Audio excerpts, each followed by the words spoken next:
So now, here we are, and you got these two ladies, and Kathleen Kennedy and Leslie Headland, and they want to show female power, right?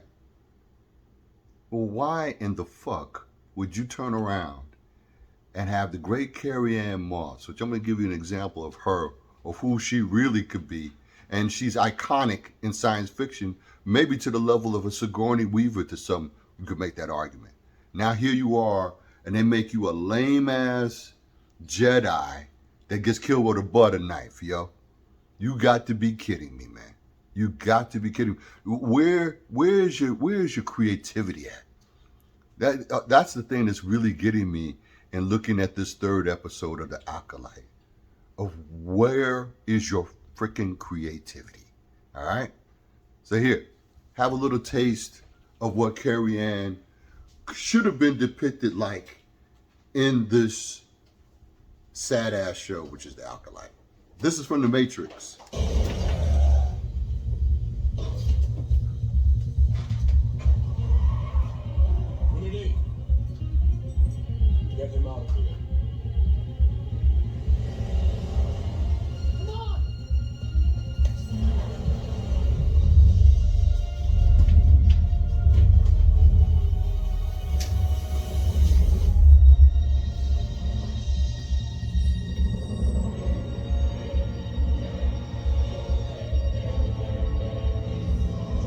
Of course, badass Larry Fishburne, these crazy albino twins.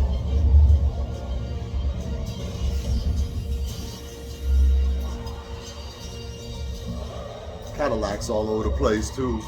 It's popping.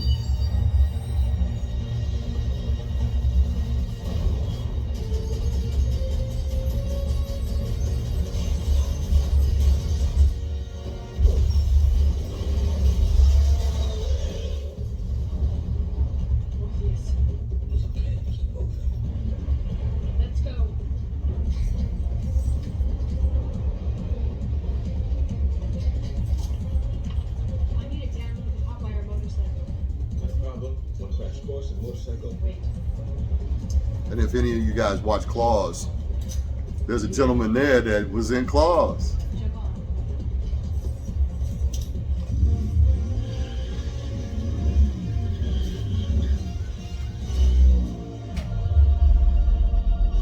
Henry Perdue.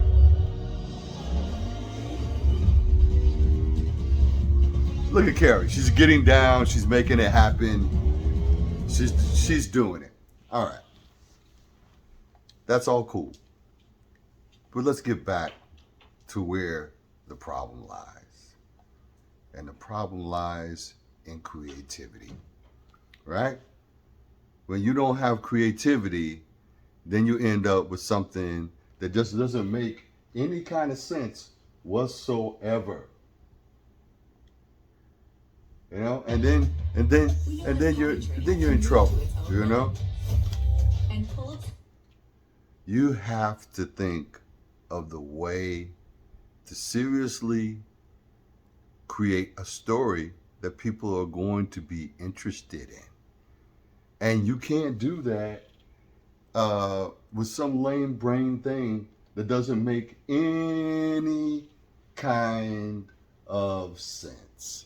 And you got all these people, including myself, that are now getting all these views because we all absolutely feel the same way about this ridiculous thing. And shout out to my man Mike Zero. He always makes some really good videos and commentary. There's a number of people out here that have some interesting things to say about this car crash, which is the Acolyte. Looking at this third episode of this last night before I fell asleep.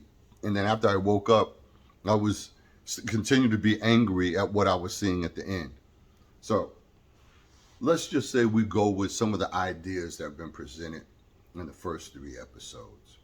From a creativity standpoint, and knowing that you now got these females that you say are witches, and they're doing their own thing. Let's have an opening sequence in the first episode of the Sith having a conversation about this group of witches that are doing stuff over here that we're not liking. You know, what you did was you had almost like an immaculate conception of a child. This would be a new storyline now, where you got some beast-like Sith Lord dude that is having sex with this woman that is the queen woman here, this beautiful sister, I don't know her name, I'm sorry, that is the leader of this group. And you have this chick, that's the Sith chick, that has a relationship with this woman. So this will feed your need, Leslie, for having the whole lesbian thing going on. Although we don't need to know that. We're in space. We got all types of creatures, all types of people, all types of situations. We don't need to know that. What we need to have is a good story. So now, this lady here, she does something that goes against the rules of the Force by basically getting themselves a breeder so that they can have a child together.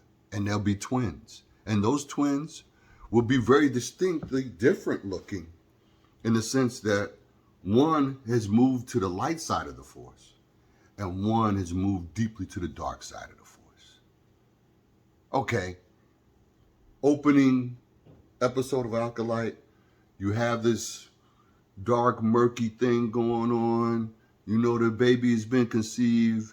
This breeder is summarily executed, and that's what pisses off the Sith bosses.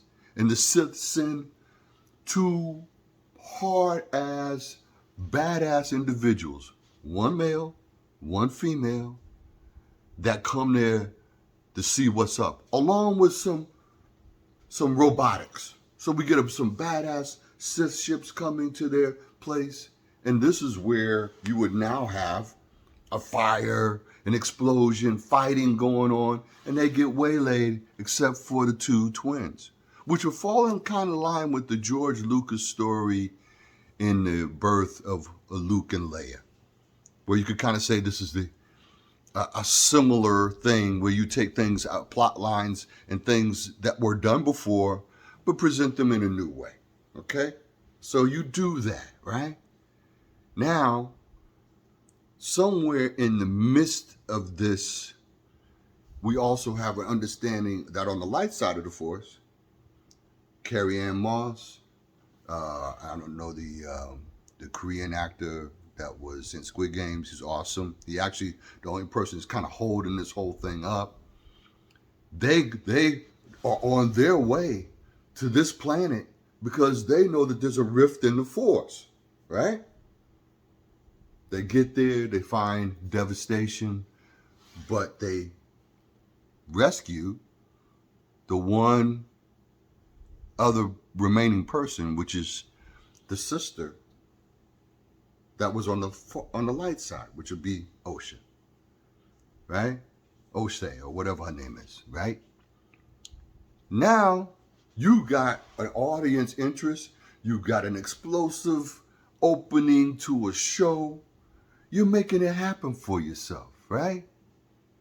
So, if you go down the line, it's official. The Acolyte episode 3 just lost Walt Disney millions of dollars.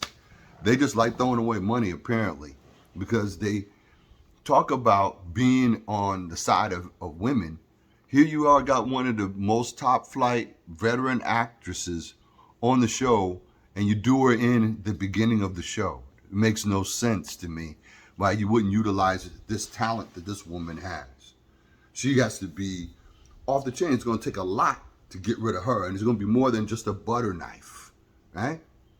So now, going by what I have created in your mind, you can now picture how you could have some of these characters, but you'd be tightening them up on dialogue, and on intensity of scenes, and not have where the end of the thing, the two girls are going, no, it's your fault. No, it's your fault.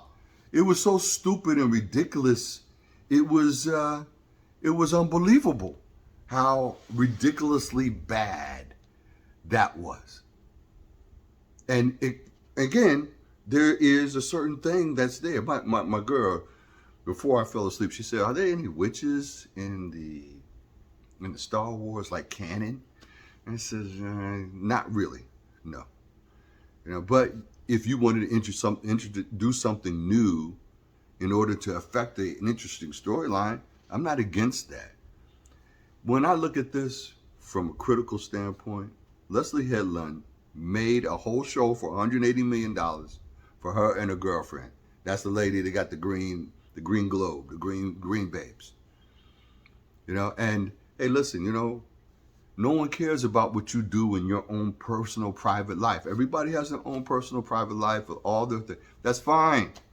But you don't have to do a self-aggrandizing type of work, with a like illusion of grandeur for yourself. Like, you made this show, Leslie, for $180 million for yourself. And for what you wanted to go home and see on your television, rather than for the people who pay for subscriptions, for all the people like myself who grew up with Star Wars.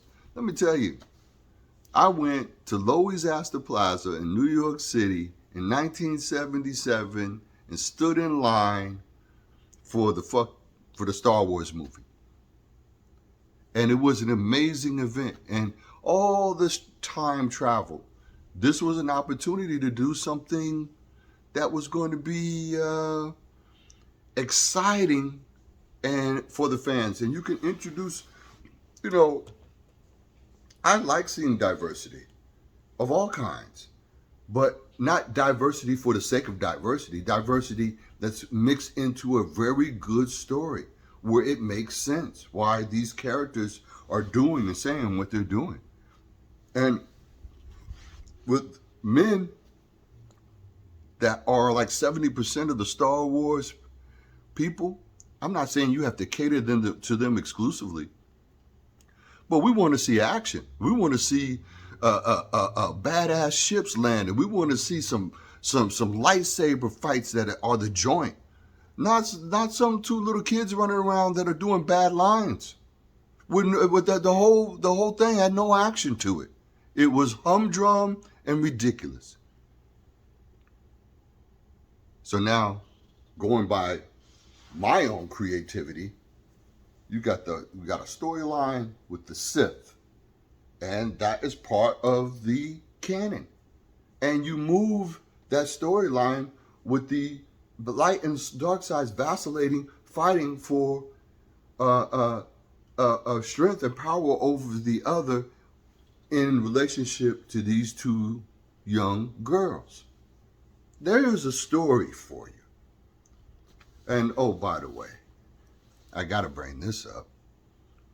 Again, I think if you were all about, showing women in a positive light, you would have never done what you did to Gina Carano.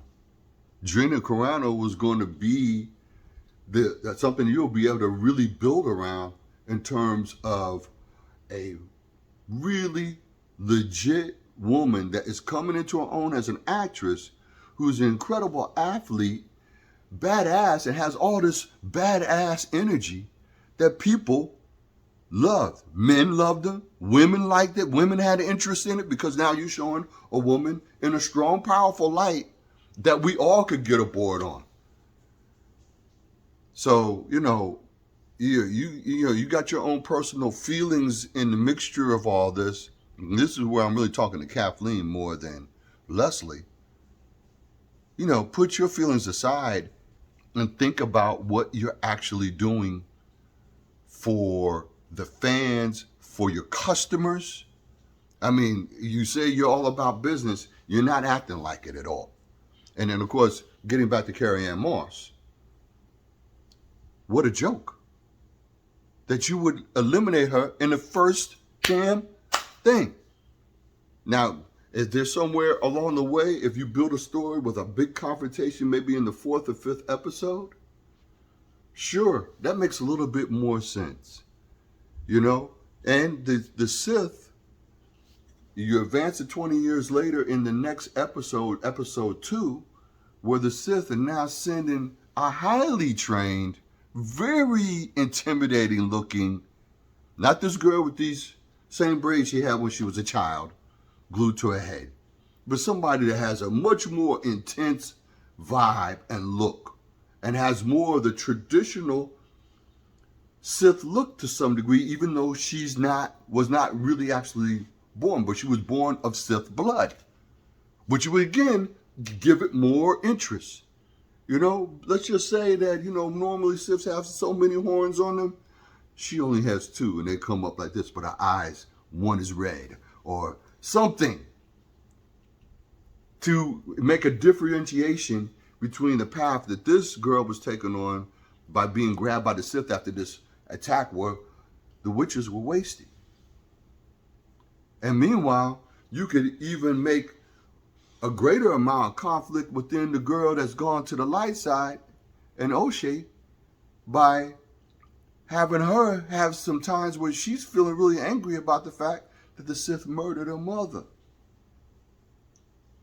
And the other lady that was her mom's, her 2 mothers.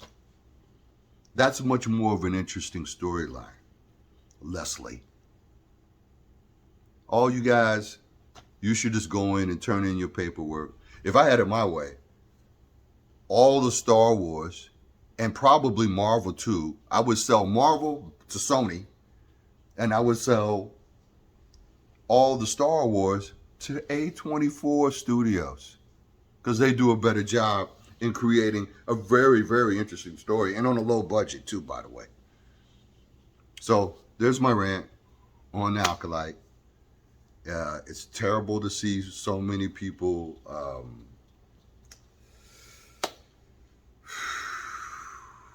try to defend this nonsense, and I think most people are not even bothering to do so. And I hate seeing the destruction of something that I grew up with and enjoyed, and that my sons have grown up with and enjoyed, and eventually my grandson will enjoy when he can understand it. And he's probably seen some of it already in cartoon form, now some of the older movies, and we're sitting there playing with his Star Wars gear, his Lego Star Wars gear. So there you go. Wake up, try to be more creative. And again, shout out to my man Tyrone, Mike Zero, and all the other people out there putting up some great videos on this situation with the Acolyte.